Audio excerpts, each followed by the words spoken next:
Welcome to translating a position versus time graph to a velocity graph or vice versa. Okay, this is something that's going to come in useful in the future because we are going to want to be able to take a look at, what is the velocity of an object based off of its positions. Okay, so a couple of things that we need to figure out an object's velocity is we need delta x over delta t. Okay, this is basically where it all comes from. Now, if I look at delta x over delta t, I'm going to say this is time is 0, and let's say this point here is time is 10. Okay, we're talking about seconds. I'm going to also say that this is a position. We'll call this position 0. We'll call this position up here 100. Okay, so as we look at this, now by the way, sorry, this is in meters. I should be good with my labels. If we're looking at delta x over delta t, we can expand this, okay, because I want to know the velocity of this object. We can expand this to say xf minus xi over tf minus ti. Okay, and so if I substitute my numbers in, my initial and my final position is 100 minus 0. That's going to be in meters. Okay, and my time is going to be 10 minus 0. That's going to be in seconds. And so what I come up with is 100 meters divided by 10 seconds is 10 meters per second. Okay, we can come up with what an object's velocity is based off of its change in position. Now, some of you recognize right away, I'm also finding meters per second. We'll take a look at this. Here's meters. Here's seconds. So we're taking meters divided by seconds, or rise over run.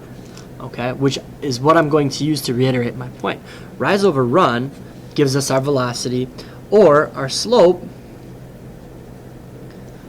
is equal to our velocity. Okay, the slope of a position versus time graph is velocity.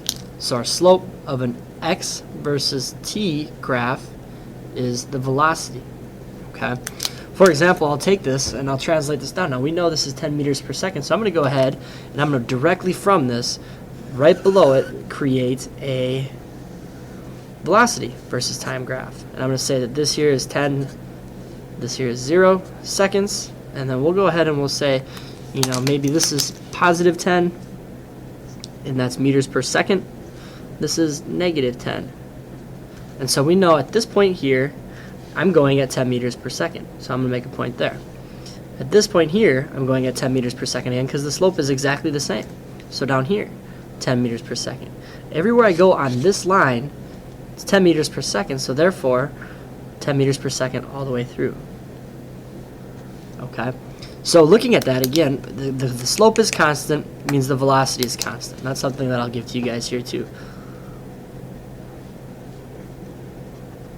Okay, so if the slope is constant, that means the velocity is constant. Okay, now the other thing, this is constant positive, this is constant positive. Okay, our position versus time graphs can look different depending on what type of line we're looking at. So I'll give you another couple examples. Okay, let's take a look at something like this. Now right away, a lot of you look at this and say, oh my gosh, there's no numbers. How am I supposed to do that? If you're not given numbers, we can qualitatively look at this and put together what's going to happen. Okay. For example, at time is 0, I have this slope. We'll say, and I'm just going to say time is 0. We'll call this time is 3, and we'll call this time is 6. Now, I can take those times, and I can translate them directly below to my velocity graph. Okay, because velocity and position, those depend on the time. Okay, so I can use time to translate from graph to graph. That's the constant common denominator between position, velocity, and eventually acceleration. Okay, so anyways, back to my point here. Okay, we have a negative slope, which means that I'm going to have a negative velocity down here. We'll just call this, I don't know, we'll put our negative velocity there. Okay, now I'm gonna move down the line to our 3. And again, the slope here is the same as the slope here. So for that reason, then I can go ahead and I can take this point all the way down to 3, and it's going to be the same velocity as it was at 0. Do the same thing at 6. Okay, slope there is the same as F3. So again, this is going to go all the way down, and here is my velocity line. Check it out.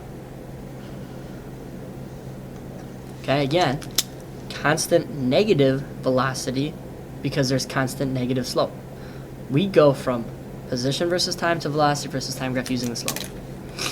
Another example, we can go ahead and do this. And I'm going to say this is 0, this is 3, this is 6. So 0, here's 3, here's 6. Again, I'm going to go ahead and do the same exact process that I was doing before.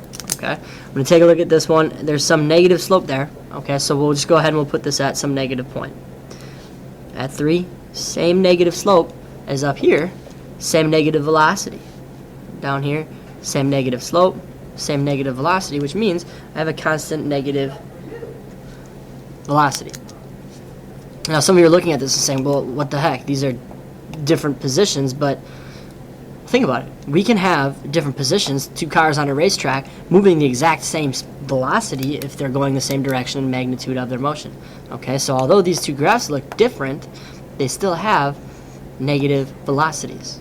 Okay, now we can get crazy and we can go ahead and we can kind of add in a little component to this where we look at more than one velocity on a graph. So let's say, for example, I'm doing, I don't know, I have this, this, and then this. You guys saw this last time. This looks like your graph matching lab, or you will see this. So again, I'm going to break this down. I have point here, positive slope, and I'm going to move over, same positive slope, so I'm going to move that point down, same positive velocity. We'll go right here, positive slope again, same positive slope, same positive velocity. I'm bringing those points down.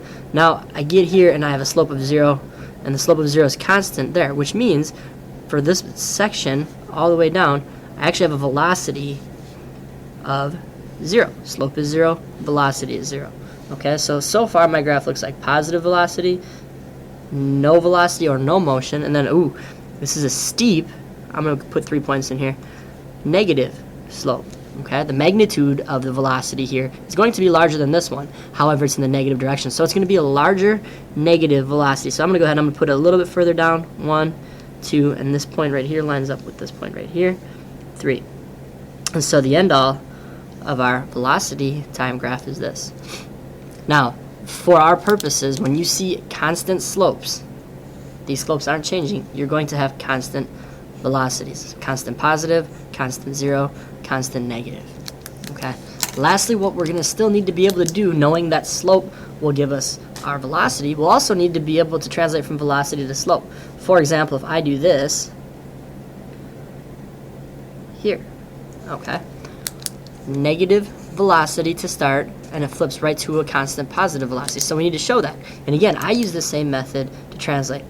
Negative slope, so I'm going to have a negative velocity. So negative velocity, negative slope. We'll just pick 3 points. Constant negative velocity, constant negative slope. So I'm going to go up here, and you know what? I'm going to put my first point right here. Okay. Now again, I'm supposed to have a negative slope here because I have a negative velocity. I'm going to bring this point up, and I'm going to go ahead and I'm going to have the same negative slope here because I have the same negative velocity. My last point here, same negative slope here, so I'm going to have the same negative velocity. And so if you look at this, when I connect my dots, constant negative slope, constant negative velocity. Now I go to a positive velocity. So I'm going to go ahead and I'm going to do this black again. Here it is, positive slope, positive velocity. So I need to have this point right here have a positive slope. Second point, bring it up. It's going to have a positive slope. Last point, again, positive velocity, going to have a positive slope. And I know this is constant, so I know my line should be constant slope. Okay? So again, we can be doing this and should be doing this from position to velocity and also from velocity to position. Remember, key point from what we were talking about earlier when I had this up. The slope of our position versus time graph is our velocity. Okay, again, those of you that aren't, that great at this part, at least remember, slope, rise over run, meters over second. Oh, hey, meters per second, that's velocity. Okay, hopefully that's helpful. Again, slope of a position versus time graph is a velocity. Okay. okay? We translate from one to the other using the slope of the position versus time graph to get to our velocity graphs. Hopefully you guys say that in your sleep for the next time we meet. That is translating graphs from position versus time to velocity or vice versa.